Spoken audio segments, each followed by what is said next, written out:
ഇവിടെ ഇപ്പോൾ 13 ദിവസമായിട്ട് എടുത്തിരിക്കുന്ന നെല്ല് ഏതാണ്ട് 15 കിലോയോളം കിഴിവ് ആവശ്യപ്പെട്ടിരിക്കുകയാണ്.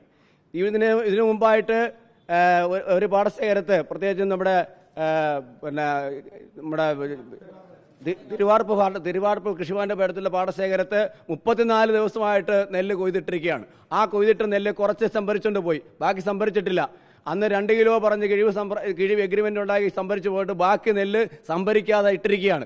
എന്നിട്ട് ഇപ്പം വന്ന് ആവശ്യപ്പെട്ടിരിക്കുന്നത് 22 കിലോ കിഴിവാണ് ആവശ്യപ്പെട്ടിരിക്കുന്നത്. എങ്ങനെ മുന്നോട്ട് പോകാൻ പറ്റും? എന്തൊരു കർഷകദ്രോഹമാണ് ഇവിടെ കാണിച്ചുകൊണ്ടിരിക്കുന്നത്. മനുഷ്യൻ ആത്മഹത്യ ചെയ്യാൻ വേണ്ടിയാണ് ഇവിടെ വന്നിരിക്കുന്നത്. ഈ കർഷകദ്രോഹം അവസാനിപ്പിച്ചുകൊണ്ട് അടിയന്തരമായി നെല്ല് സംഭരിക്കാൻ നടപടി സ്വീകരിക്കണം. ഇല്ലെന്നുണ്ടെങ്കിൽ അത് ശക്തമായ രീതിയിൽ ഇവിടുന്ന് പോകുന്ന പ്രശ്നമില്ല, ജയിലിൽ പോകാൻ ഞങ്ങൾ തയ്യാറാണ്. പക്ഷേ ഞങ്ങളുടെ പ്രശ്നങ്ങൾക്ക് പരിഹാരം ഉണ്ടായേ പറ്റത്തുള്ളൂ. കൃഷിഭവന്റെ കീഴിലുള്ള മണ്ണങ്കര പാടശേഖരത്തിൽ കഴിഞ്ഞ 13 ദിവസമായി നെല്ല് സംഭരിക്കാതെ കിടക്കുകയാണ്. തിരുവാർപ്പ് പഞ്ചായത്തിൽ തിരുവാർപ്പ് കൃഷിഭവന്റെ കീഴിലുള്ള മാണേകാട് പാടശേഖരത്തിൽ 34 ദിവസമായി പകുതി നെല്ല് സംഭരിച്ചിട്ടില്ല. 2 കിലോയ്ക്ക് നെല്ല് സംഭരിച്ചു തുടങ്ങിയതാണ്. ഇപ്പൊ 22 കിലോ വേണമെന്ന് പറയുന്നു. കണ്ണങ്കരയിൽ, കുറിച്ചിയിലെ മണ്ണങ്കരയിൽ 15 കിലോ കിഴിവ് വേണമെന്ന് പറയുന്നു. കിഴിവ് കൊള്ള അവസാനിപ്പിക്കണം. ഈ കിഴിവ് കൊള്ള എന്ന് പറയുന്നത് മിൽ ഏജന്റന്മാരും മില്ലുകാരും പാടി ഉദ്യോഗസ്ഥന്മാരും ജില്ലാ കളക്ടർ അടക്കമുള്ള ഉദ്യോഗസ്ഥന്മാരും സർക്കാരും ചേർന്നുള്ള ഒരു കൊള്ളയാണ് നടത്തുന്നത്. കർഷകനെ കൊള്ളയടിക്കുകയാണ്.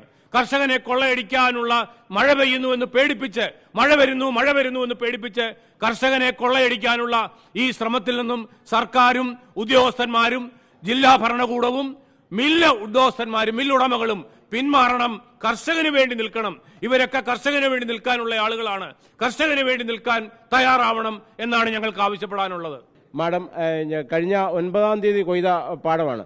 മഴ കഴിഞ്ഞ ദിവസങ്ങളിലാണ് വന്നത്. ഇതിനു മുമ്പ് ഈ നെല്ലുകൾ സംഭരിച്ചിരുന്നുവെങ്കിൽ ഇന്ന് ഈ പാടശേഖരത്തിൻ്റെ അകത്ത് കിടക്കുന്ന നെല്ലുകൾ കിളിക്കില്ലായിരുന്നു. ഇത് കഴിഞ്ഞ ദിവസങ്ങളിലൊക്കെ ഞങ്ങൾ നെല്ല് ഒരു സ്ഥലത്തു നിന്ന് വേറെ സ്ഥലത്തേക്ക് മാറ്റി സ്ഥാപിച്ചുകൊണ്ടിരിക്കുക. എന്നിട്ടും വൈകുന്നേരം ആകുമ്പോൾ സ്ഥാപിച്ച് ഇത് കഴിയുമ്പോൾ വീണ്ടും മഴ പെയ്യും. അത് പിറ്റേ ദിവസവും ഇത് തന്നെ പ്രക്രിയ. അങ്ങനെ കുറേ ദിവസങ്ങളായി ഞങ്ങൾ അതിൻ്റെ കഷ്ടപ്പാടിലാണ്.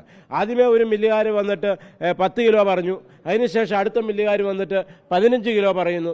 ഓരോ ദിവസവും ഈ കിഴിവിൻ്റെ അളവ് കൂട്ടുന്നതല്ലാതെ ഇത് കുറയ്ക്കുന്നതിനോ ഇതിൻ്റെ പേരിൽ നെല്ല് സംഭരിക്കുന്നതിനോ യാതൊരു നടപടികളും സ്വീകരിക്കാത്ത പശ്ചാത്തലത്തിലാണ് ഞങ്ങൾ ഇന്ന് ലാസ്റ്റ് ഗതികെട്ടിട്ടാണ് ഞങ്ങൾ ഇന്ന് ഈ സപ്ലൈകോയുടെ ഓഫീസിന് മുമ്പിൽ ധർണ ഇരിക്കേണ്ടതായി വന്നത്, ഉപരോധിക്കേണ്ടതായി. ഞങ്ങൾക്ക് വരാനുള്ളതെന്ന് പറഞ്ഞാൽ ഇപ്പം എല്ലാ ദിവസവും 2-3 ആളിനെ നിർത്തി ഇത് മാറ്റുകയും മറിക്കുകയും തിരിക്കുക. എല്ലാ ദിവസവും പറ്റുമോ? ഈ കാശുണ്ടാക്കണ്ടേ? ഈ സപ്ലൈകോ ഇവർ കാണിക്കുന്ന ഈ ഞങ്ങളുടെ ഭാഷയൊക്കെ കൃഷിക്കാരുടെ ഭാഷ വേറെ പറയും, അത് പറയാൻ പറ്റുകയില്ല കേട്ടോ. അതിൻ്റെ അകത്ത് കാണിക്കണ്ടേ 24 മണിക്കൂർ നെല്ലെടുക്കണം. ഇന്നും മഴയുണ്ട്. എടുത്തില്ലേ ഞങ്ങൾ ഇവിടുന്ന് പോകുന്നുമില്ല. മന്ത്രി എന്തെങ്കിലും തീരുമാനം പറഞ്ഞില്ലേ പോകുന്നില്ല.